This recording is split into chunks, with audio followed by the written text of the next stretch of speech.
जितने लोग भी किराए के मकानों में रहते हैं, अपने घर का सपना देख रहे हैं, आप लोगों के लिए ये बहुत अच्छी और जरूरी जानकारी है। दरअसल मैं आपको ये बता दूं कि आप लोग जानते हैं कि प्रधानमंत्री द्वारा कोई ना कोई स्कीम्स जो है वो चलाई जाती है, जिसमें कि आप लोग ये भी जानते हैं कि प्रधानमंत्री आवास योजना भी एक ऐसी स्कीम है जो उन लोगों के लिए चलाई जाती है जिन लोगों के पास अपना घर नहीं है, जो लोग किराए के मकानों में रहते हैं या कच्चे मकानों में रहते हैं। दरअसल आपको मैं ये बता दूं कि आप लोग तो ये जानते हैं ये स्कीम चलाई जा रही है, किस तरह से इसके लिए अप्लाई करना है, पर आप लोग ये भी नहीं जानते हैं कि अभी हाल ही में बजट पेश हुआ। उस बजट के दौरान वित्त मंत्री निर्मला सीतारमण ने कई सारी स्कीम्स पेश की, कई सारी चीजें जो है वो पेश की, कहीं ना कहीं आम जनता के लिए भी काफी सारी चीजें उस बजट में रही। अब जम्मू कश्मीर और लद्दाख वासियों के लिए इसमें जरूरी खबर ये है कि आपको 2 करोड़ से भी ज्यादा लोगों को इस चीज का लाभ मिल सकता है, क्योंकि इसके लिए अप्रूवल मिल गया है। और अभी तक की मैं बात करूं तो बताया जा रहा है कि अप्रूवल 2 करोड़ से भी ज्यादा जो पीएम आवास ग्रामीण के लोगों के घर हैं उनके लिए फिलहाल ये बताया गया है कि इसके लिए आप लोगों को लाभ मिल सकता है। क्या रहा, किस तरह से आप अप्लाई कर सकते हैं, क्या कुछ डॉक्यूमेंट्स आपके पास होने चाहिए, यहाँ से शुरुआत करते हैं। सबसे पहले अभी मैं आपको बता दूं कि इसके लिए आप लोगों के पास जो डॉक्यूमेंट्स होने चाहिए, अगर इस योजना का लाभ आप लेना चाहते हैं, किनको ये योजना मिलती है। सबसे पहले मैं ये बता दूं,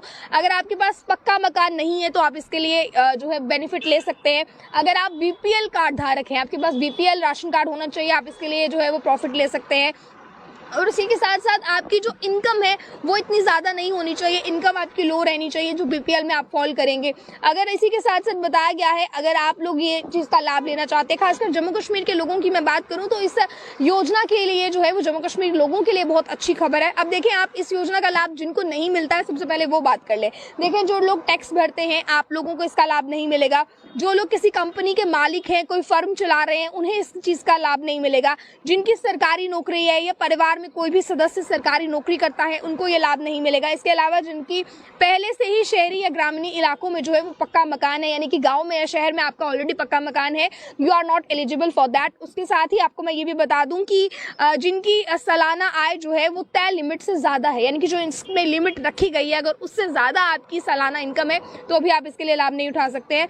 अब मैं आपको सबसे पहले ये बता दूं कि इसमें बताया गया है कि किस तरह से लोग इसके लिए जो है वो लाभ ले सकते हैं और बजट में क्या कुछ कहा गया। आपको मैं बता दूं, देशवासियों के बजट में ऐलान का इंतजार था कि कुछ ना कुछ ऐलान किया जाए, खासकर जम्मू कश्मीर के लिए कुछ ऐलान किया जाए।